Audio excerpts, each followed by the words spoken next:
bumubuka para bumaba ang blood pressure, ang pressure ng ating dugo. Okay.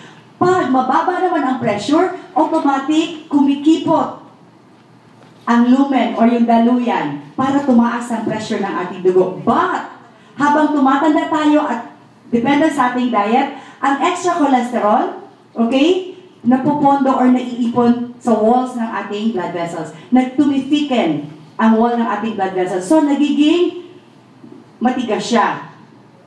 Okay? So, pag may pressure, hindi na siya bumubuka, hindi na siya kumikipot.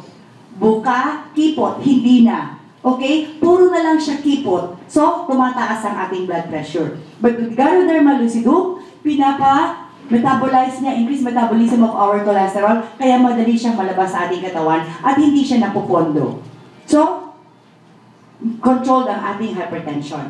Okay? Next, we have organic germanium. May minerals din siya. Organic germanium is one of the important minerals sa ating katawan. Essential siya sa ating katawan because anong trabaho niya? It increases blood oxygenation. Pag-increase ang ating blood oxygenation, okay, maganda ang exchange of nutrients sa ating cells. So, magiging healthy ang ating cells. It promotes natural healing. The cells will heal itself because it is healthy. Okay. Next, we have calcium. Alam natin kung anong calcium for bone health. Then we have phosphorus. It is one of the electrolytes. Okay. And then we have iron. Okay. Meron akong pasyente kahapon, hindi niya matolerate ang iron. Kasi sumusuka siya. Sabi ko, Ganoderma lucidum has iron. And matolerate. No reaction.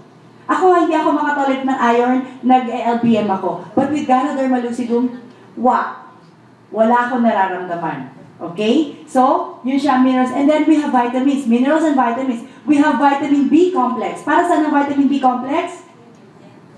For nerves. For the nerves. For our brain, no? Cells. And niacin is a vitamin B. Okay? Studies have shown na pwede siyang gamitin for hypertension. And then we have vitamin B12, no? For our blood health. Okay. So,